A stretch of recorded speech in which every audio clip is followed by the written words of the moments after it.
Bom dia, pessoal. Deixa eu só posicionar aqui a câmera. Um pouco mais do direito e saber como lidar com essa situação perante o seu advogado que você contratar. Então, a situação não é muito simples. Por que que eu falo assim? Como você identificar o tipo de ação que você vai ter que ingressar? Vai depender muito do caso concreto que o cliente apresentar para você.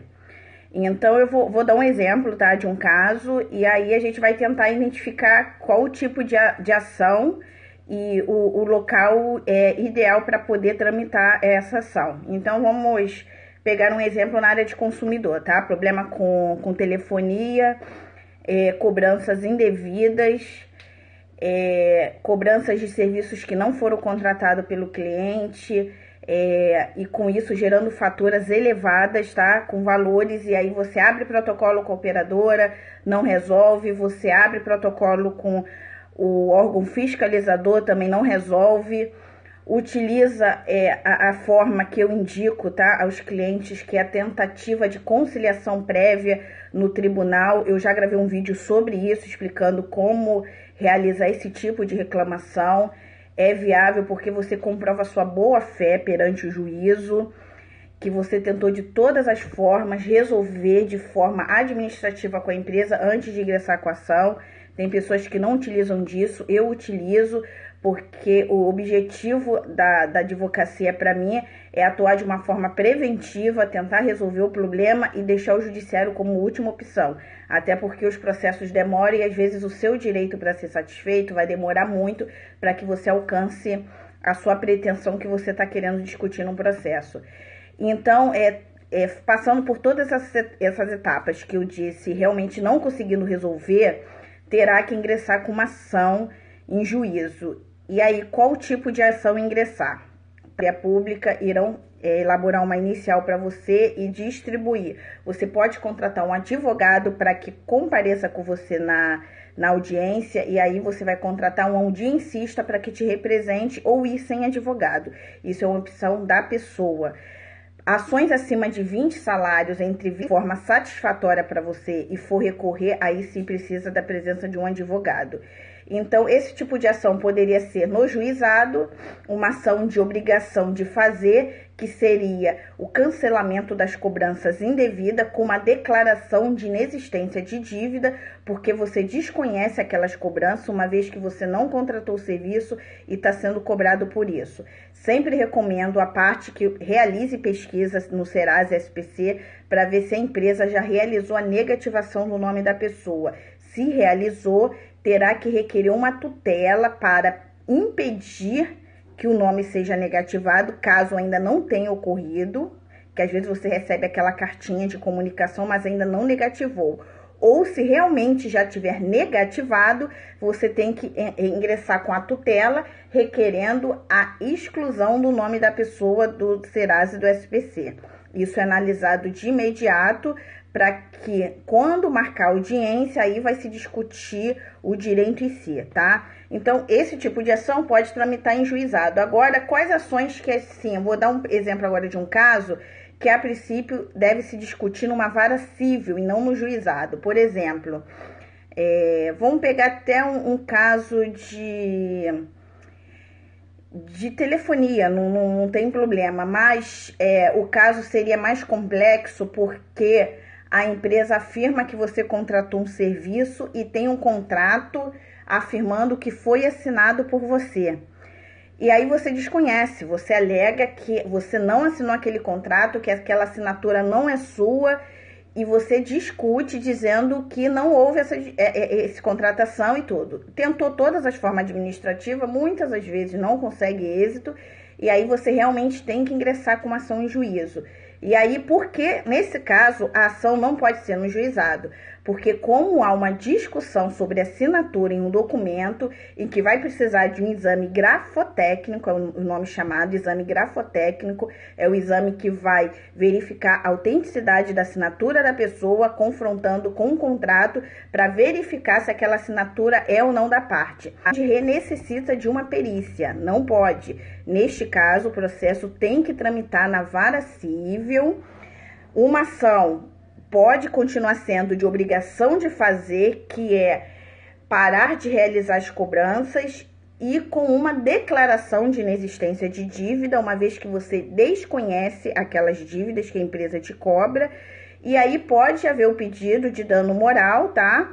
E a tutela se realmente o seu nome estiver negativado. Então, o nome da ação pode envolver aquele problema e fazer o pedido direcionado ao juiz para que ele possa analisar o seu pedido. Então, isso que é o mais importante na ação, direcionar os pedidos corretos para que seja analisado o pedido do seu cliente. O nome da ação, se é uma ação de obrigação de fazer, se é uma ação de procedimento comum, porque hoje não existe mais na justiça estadual, rito sumário, sumaríssimo e ordinário. Com o novo CPC isso terminou, então hoje é tudo procedimento comum. Se você ingressa com ação titulando como um procedimento comum, com tutela, não há problema. O que importa são os pedidos que serão direcionados. Isso sim é importante. Você tem que cercar e verificar toda a situação que cerca o cliente de acordo com o caso concreto. Então, nesse caso da telefonia, o que você tem que verificar? Primeiro, ver todas as contas de cobrança. Eu gosto de planilhar isso, tá? Crio uma planilha super simples, informando qual foi o valor contratado e o valor cobrado e verificando uma diferença desse valor, porque tem juízes que já têm despachado, informando que tem que apresentar a planilha do valor que está sendo discutido. Então, acho isso viável fazer e apresentar. Pedir para que o seu cliente realize consulta nos órgãos de cadastro negativo para ver se o nome está negativado. Isso é importante, porque muitas pessoas ingressam com a ação, não fazem esse tipo de pedido e daqui a pouco, no decorrer da ação, o nome do cliente está negativado e aí tem um novo pedido no decorrer da ação. E se a empresa já foi citada e já se manifestou no processo apresentando contestação, para que você emende a inicial. O que é emendar a inicial? É você apresentar uma correção na inicial, só que tem a emenda à inicial da outra parte, tem que ter a autorização dela. E muitas das vezes a empresa não vai autorizar, até porque para que o processo demore mais, aquele pedido que você gostaria de ingressar não ser discutido, aí você tem que distribuir uma outra ação com um pedido exclusivamente desse caso. Então, muito cuidado nesse tipo de ação, tá? É importante identificar o problema e cercar todas as situações que podem envolver o cliente no caso em si. Você fazendo isso e formulando os pedidos, os fatos, o direito e o pedido de acordo com as situações que está envolvendo o problema que o cliente te apresentou, o juiz vai analisar cada pedido na sentença. E tem uma discussão judicial, é um processo que tramita diretamente na vara civil, tá? A princípio não há discussão no juizado, porque vai se envolver testemunha, vai se envolver às vezes prova pericial para se verificar delimitação de espaço, de construção, se aquela construção está devida, não está indevida, e muitas das vezes já precisa de uma perícia. Então, são ações que tramitam diretamente numa vara sem ter omissão de nenhum tipo de pedido, e aí lá no decorrer do processo você verifica que deveria ter um pedido e que não foi incluso no processo, tá? Então, a dica de hoje é essa. Me pediram, pessoas têm dificuldade de identificar o nome da ação. Eu gravei um vídeo hoje sobre isso e eu continuo pedindo, a enquete está lá aberta. Eu vou gravar um vídeo sobre procuração ou contrato de honorários. Eu peço que vocês votem, dê a opinião de vocês, qual o que você quer que eu grave primeiro, tá? Contrato ou procuração, que eu quero ter um retorno de vocês através do Face ou do canal do YouTube ou até mesmo do e-mail, para que a gente possa gravar vídeos de acordo com os temas que vocês gostariam de assistir.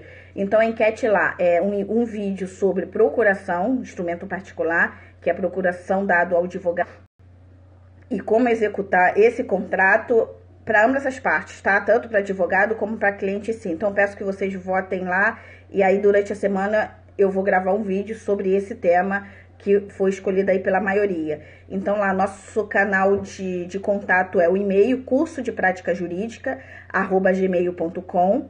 Canal do YouTube, Curso Livre de Prática Jurídica. Eu peço lá que vocês curtam o canal, que sigam. Esses vídeos são postados lá. E também no Facebook, que é Curso Livre de Prática Jurídica.